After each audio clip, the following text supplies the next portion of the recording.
Bonjour et bienvenue dans cette 8e édition de Philosophons intitulée Philosophons l'inconscient.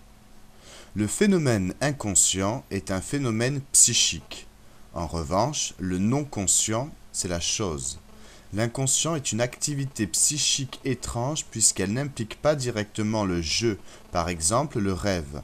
En effet, quand je rêve, je ne peux pas dire je rêve.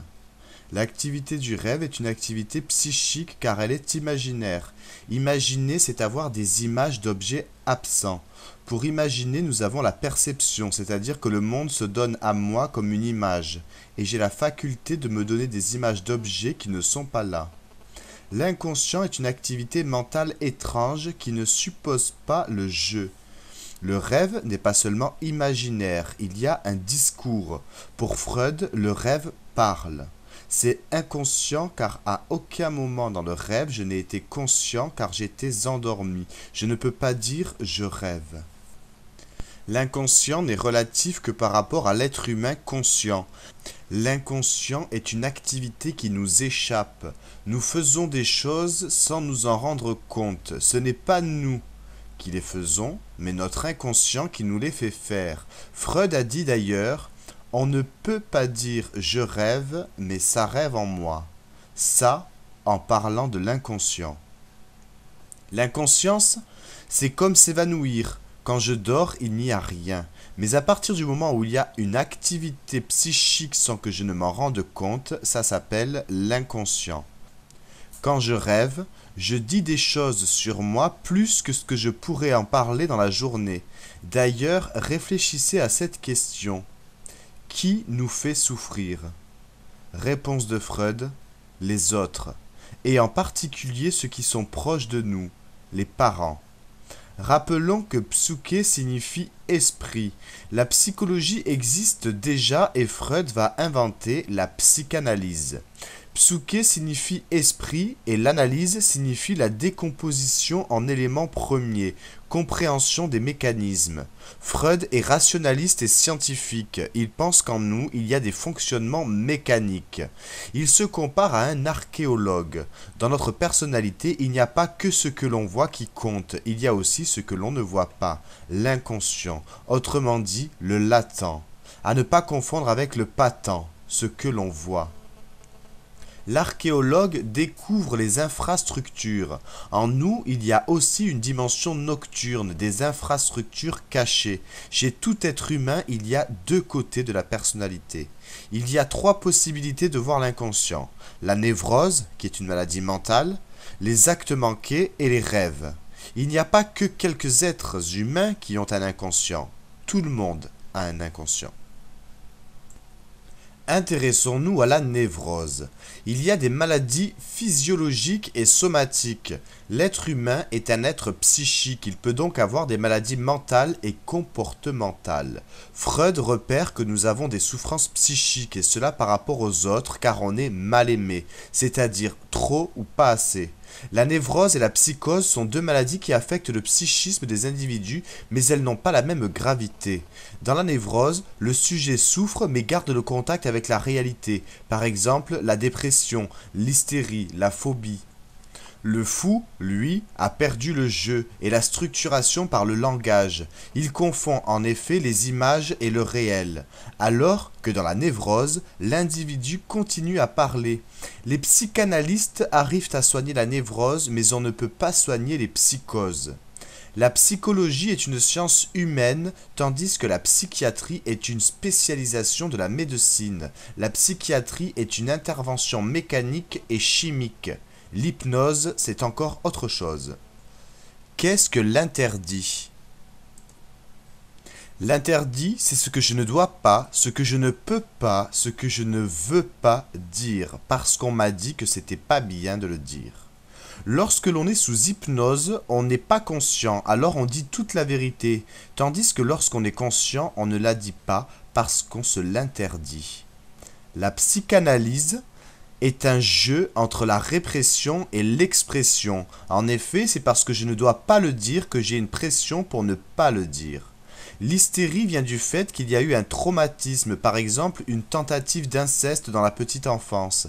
La psychanalyse est une cure par la parole car le sujet se réconcilie avec lui-même. C'est un peu comme une catharsis, c'est-à-dire une purgation, une purification, une guérison. Descartes dit que la pensée c'est toujours conscient, tandis que Freud dit qu'il y a des pensées innocentes. C'est donc Freud qui va inventer l'inconscient.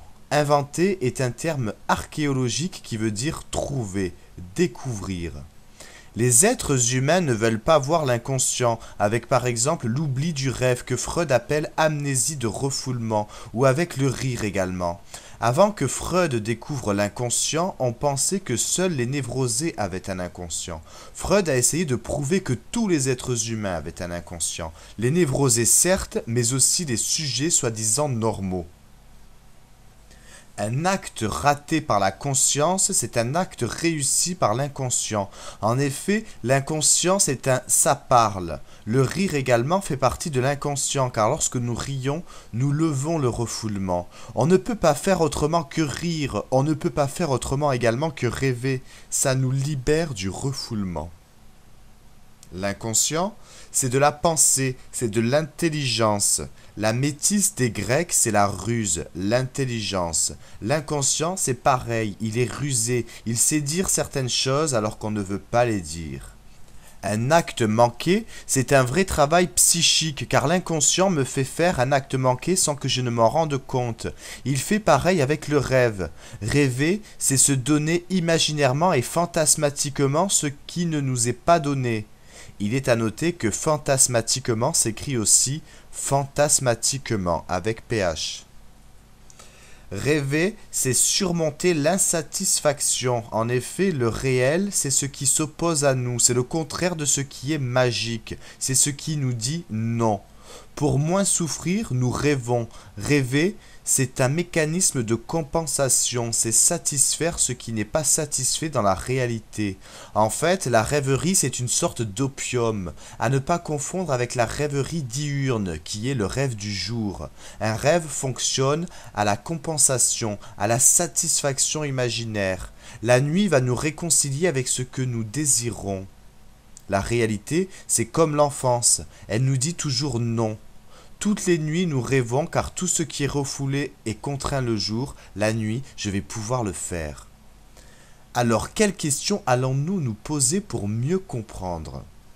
Pourquoi ou comment? Quelles questions le savant va-t-il se poser? La question d'un savant n'est pas la question « pourquoi ?» car le savant laisse cette question aux philosophes et aux métaphysiciens. La question du savant, c'est plutôt « comment ?» Revenons à la conscience et à l'inconscient. La conscience est une part minimale par rapport à l'inconscient. La journée, il y a une porte qui sépare l'inconscient de la conscience. La porte peut avoir des faiblesses, par exemple avec les névrosés ou les actes manqués. La nuit, il y aurait la possibilité pour l'inconscient de passer, car la porte va être entr'ouverte, mais sur le pas de la porte, il va y avoir un gardien. Le rêve va alors déguiser, transposer. Il peut remonter des images de l'inconscient, mais les images sont trafiquées à cause du gardien qui joue le rôle du refoulement pendant la nuit. Ce n'est pas l'inconscient tel quel. Un rêve, c'est une interprétation. Le gardien change ce qui est dit parce qu'il ne veut pas que le sujet voie son inconscient. Pour Freud, l'humanité va mal. Ce n'est pas un mal de type métaphysique, mais un mal dans le sens de maladie. Il estime que l'humanité va mal et qu'elle a besoin de psychanalyse. C'est donc avec une philosophie thérapeutique que Freud va essayer d'apaiser le mal de l'humanité. Il sait qu'il y a une différence entre soigner et guérir. En effet, soigner signifie apporter des soins, tandis que guérir signifie expulser, éradiquer la maladie. La psychanalyse peut soigner mais pas guérir l'humanité. Elle peut pacifier son rapport à la souffrance. Pour Freud, l'humanité a rendez-vous avec la maladie. Il faut, pour mieux comprendre, s'intéresser à l'étude sur l'hystérie de Freud, dans laquelle il fait une étude de cas individuels, un névrosé, une hystérique, un paranoïaque. Il analyse les individus et les entités collectives ainsi que les groupes sociaux.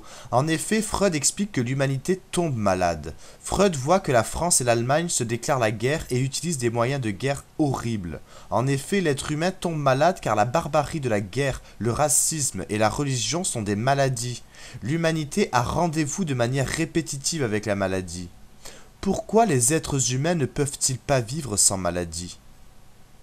Revenons à l'inconscient. Il y aurait donc trois instances, le surmoi, le moi et le ça. Pour Descartes, le je est maître de lui-même, car il se possède. Le je est propriétaire. Imaginez pour illustrer par une image une pyramide.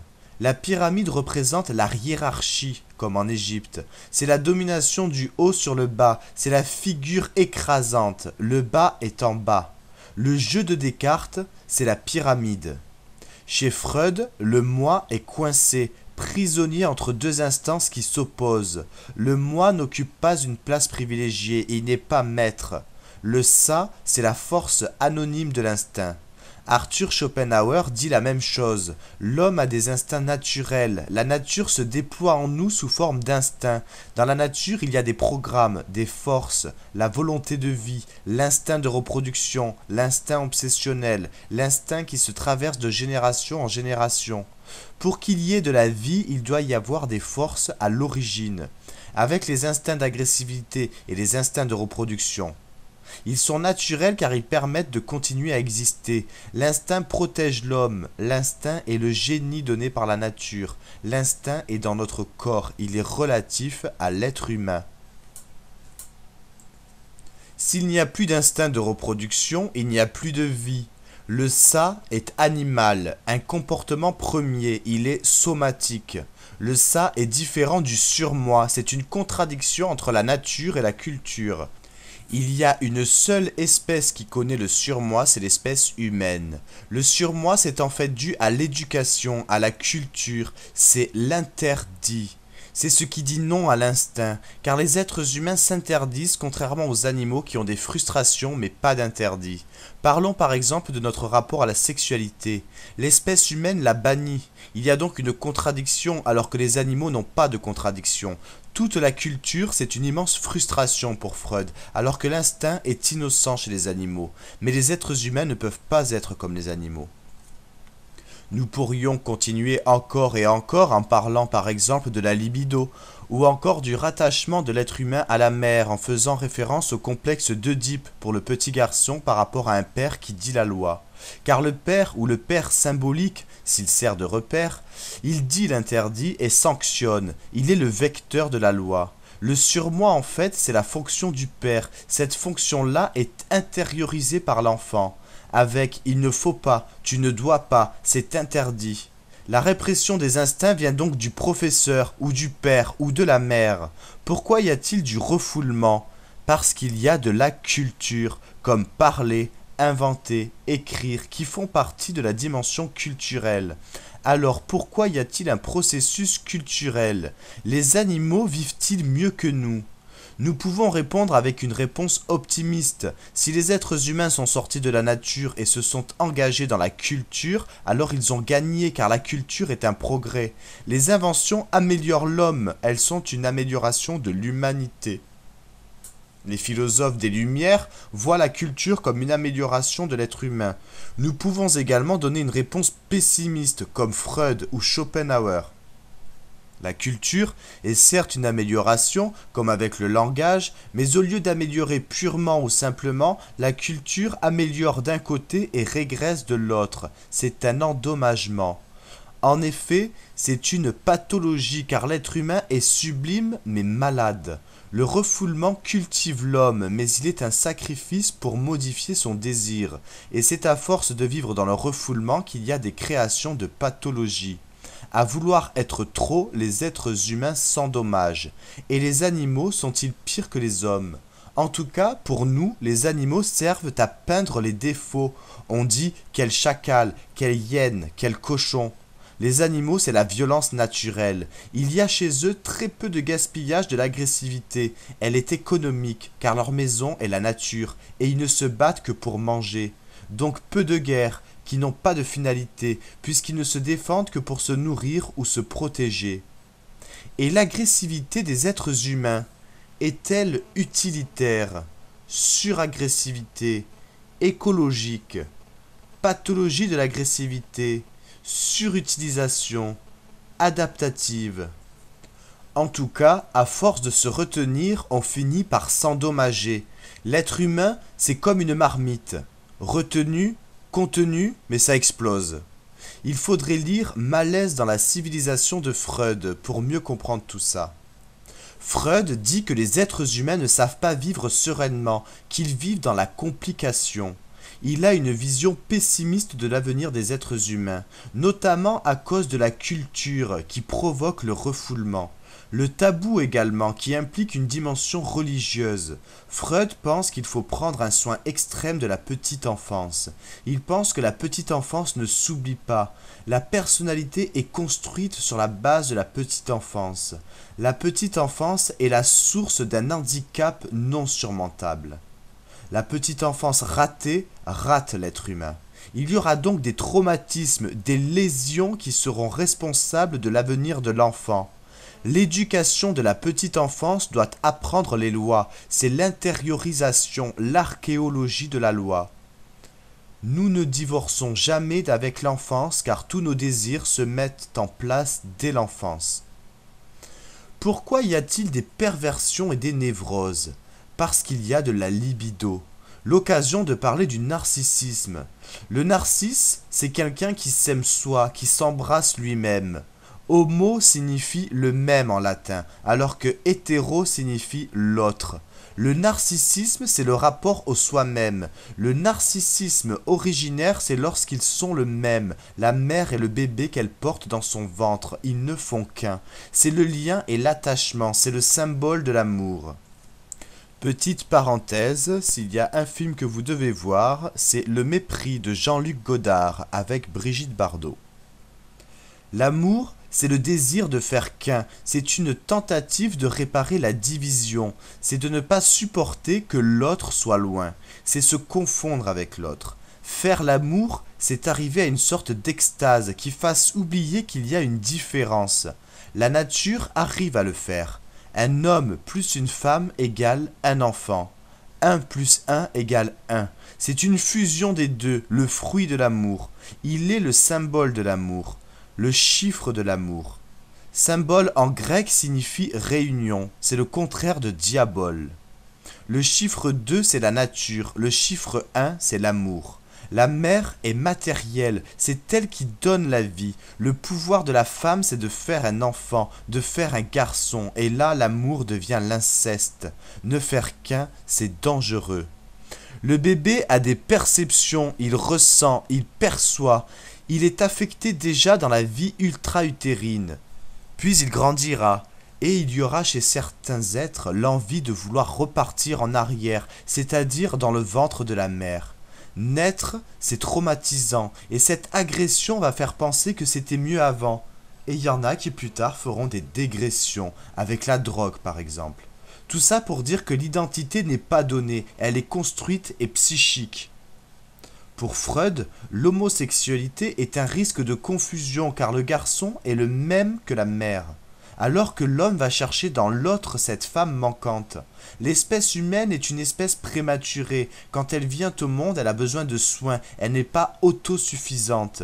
Lorsque l'on parle du complexe d'Oedipe, complexe ne veut pas dire inhibition ou infériorisation de soi. Le complexe d'Oedipe, c'est un ensemble de plusieurs éléments. Imaginez papa, maman et le petit. Le couple se reforme car l'enfant n'a pas d'autonomie, il est dépendant. Le couple va se refaire, le corps de la mère va se refermer et continuer ce corps à corps qu'il avait connu. L'inceste se continue puisque l'enfant se confond avec la mère. l'occasion de parler du masochisme. Le masochisme, c'est le déplaisir qui fait plaisir. Il y a une ambivalence dans le masochisme. Le sadique veut avoir du pouvoir, comme par exemple l'enfant qui va exercer un chantage. Le bébé veut mettre ses parents en colère. Le stade masochiste est une sorte de perversion pour atteindre le plaisir. Pour atteindre le plaisir, certains ont besoin de déplaisir. L'ambivalence vient en fait du fait qu'ils ne savent pas où il y a déplaisir et plaisir. Le masochisme est une tendance très large. Cela vient d'une complication de la petite enfance. Le plaisir après la petite enfance se concentre plus tard sur la zone génitale pour les adolescents. L'enfant, le premier lieu de plaisir et de l'affect, c'est le sein de la mère, puisque la mère est vectrice de l'amour. On peut également parler d'un autre stade, le stade sadico-anal. Le sadique éprouve du plaisir avec le déplaisir de l'autre. La punition ou la récompense vient de l'éducation et la place de la punition peut être équivoque. Le désir d'être puni ou le désir de punir. Le sadique veut faire souffrir et il a la satisfaction de voir souffrir l'autre. L'amour n'est pas prendre du plaisir, mais c'est la violence. Le sadisme est une affaire de pouvoir. Le sadique veut avoir du pouvoir, tout comme l'enfant a du pouvoir très vite. En effet, l'enfant capte les aléas du couple, et depuis le début. Par exemple avec la musique est aussi forte que l'amour. Le rythme est perçu par l'enfant un peu comme un corps à corps, c'est la communication prélinguale. Ensuite, l'enfant exerce un chantage. Le bébé veut mettre ses parents en colère. Mais punir, ce n'est pas facile. L'enfant doit comprendre ce qu'est la punition. Le matériau premier des psychanalystes est le patient. Commençons par le stade du miroir. C'est Lacan qui a mis au jour ce stade. L'enfant, en effet, s'identifie au miroir. Pour les êtres humains, l'identité n'est pas donnée, elle est construite. Il n'y a pas d'identité, mais une identification. Il va y avoir aussi l'œdipianisation, c'est-à-dire lorsque le petit enfant s'identifie à son père. Ensuite, il y a l'enfant psychotique, c'est l'enfant qui ne s'informe pas sur sa propre forme. Il ne dit pas je, c'est une panne de l'identité, c'est un problème avec le miroir, il ne se reconnaît pas. Pour s'intéresser à la schizophrénie, il vous faut voir le film Psychose d'Hitchcock. Pour aller vers la bonne identité, il faut passer par le stade du miroir. Freud affirme qu'il y a une concurrence entre l'homme et la femme. Les désirs sont différents. La mère représente la nature et le père représente la culture. L'amour est hors la loi car il doit être capable d'abolir toutes les distances. Il n'y a plus de barrières, plus de lois. C'est une confusion, car dans le véritable amour, il n'y a plus d'interdit. L'homme et la femme ont une position phallique. L'enfant, il explore le monde et un jour il a la perception de la différence sexuelle. Il y aura ensuite une angoisse, et l'interprétation de cette angoisse, c'est la différence sexuelle. Le sexe de la fille représente la peur, la blessure, l'amputation. Dans l'éducation, le petit garçon plus tard aura des codes pour s'intégrer dans le monde. Ça se fait de garçon en garçon, par des codes d'initiation, des rites d'initiation, de passage pour surmonter sa peur. L'éducation de la petite fille plus tard lui fera comprendre qu'elle est manquante par rapport à la vie sexuelle. Elle est donc silencieuse sur elle et ne répond pas selon la psychanalyse. Elle reconduit son silence par son amour pour son enfant. Parlons maintenant du stade du complexe d'Œdipe. Pour Freud, un complexe est universel, car nous venons au monde avec un père et une mère. L'occasion de parler du parricide, c'est par rapport au couple avec un enfant. Le père devient un tiers, un obstacle entre la mère et l'enfant. L'enfant inconsciemment veut rejeter son père parce qu'il veut tout l'amour de sa mère. Il y a une concurrence des désirs entre le père et l'enfant. Les pères, finalement, sont assez abandonniques car les demandes de l'enfant restent insatisfaisantes. La psychanalyse permet au père d'avoir une place importante. Vient ensuite la puberté, une étape de pas temps. Ce moment caractérisé par le refoulement de la vie sexuelle infantile autorise la construction des formations réactionnelles. Parlons maintenant du pervers. Le pervers, lui, a affaire à la censure, à la loi, à la société, à des compromis. Il y a quand même un peu de tolérance par rapport au pervers. Par exemple, au 19e siècle avec le bordel, qui représente une maison de tolérance. Les sociétés sont assez tolérantes lorsqu'il s'agit de comprendre le phénomène de perversion. Il y a des choses que l'on ne doit pas faire, mais on peut le faire quand même. Il y a une sorte de canalisation de la violence, car le pervers joue avec l'interdiction. Parlons également du névrosé. La thèse de Freud, c'est qu'une névrose fait couple avec la perversion. La perversion est refoulée et donc le pervers a un problème avec la réalité. Ce qui est différent du névrosé car lui a un problème avec son psychisme. S'il y a trop d'insatisfaction, il y a pathologie. La névrose, c'est la création de dommages internes. En fait, le sujet qui ne reconnaît pas sa perversion est un névrosé. En revanche, la paranoïa vient de para qui veut dire contre et de noia qui veut dire esprit. Le paranoïaque délire l'interprétation, comme par exemple avec la jalousie qui est un système de délire, ou la mégalomanie. L'art est aussi une sublimation, une formation de compromis. La levée partielle de l'interdit, car on peut tout faire dans l'art. Rêver également lève l'interdit. La fonction de l'art et de la psychanalyse sont les mêmes, car c'est une sorte de soin. L'art joue avec les limites, il lève le refoulement. La société a inventé des choses que l'on ne peut pas faire, qui sont interdites. Et l'art est une soupape de sécurité, il joue avec les limites. René Descartes a inventé la philosophie cartésienne en dressant une philosophie du sujet en tant qu'il est conscient et responsable, maître de ce qu'il dit et de ce qu'il fait. La philosophie du moi et du je. Je pense donc je suis, disait-il. Ce qui veut dire que je est conscient et responsable, il est maître de ce qu'il dit et de ce qu'il fait. Au XXe siècle, le penseur Freud s'est beaucoup interrogé sur cette philosophie. Il a remis en question la philosophie du sujet. Là où il y avait le sujet qui disait « je », il n'y a plus ce « je » mais le « moi », le « ça ». C'est la différence entre l'inconscient et le conscient. Grâce à l'inconscient, il y a le clivage du moi, c'est-à-dire la séparation, la division. Le moi est donc clivé au lieu d'être le phénomène central. Il ne se possède plus au cœur de lui-même. Pour Freud, il y a un inconscient que l'homme n'arrive pas à voir en lui. L'homme est dépossédé. Il peut y avoir aussi une conception anthropomorphique, puisque l'inconscient peut être élucidé d'une part, mais c'est tout. L'homme ne se connaîtra jamais entièrement. Sigmund Freud a en fait remis en question la philosophie du sujet. Désormais, le sujet ne dit plus « je » simplement parce qu'il y a le « ça » et le « moi ». C'est donc le clivage du moi, c'est-à-dire que l'être humain peut être conçu entre la conscience et l'inconscient. Le sujet de Descartes est maître de lui-même, alors que l'homme de Freud est un homme dépossédé.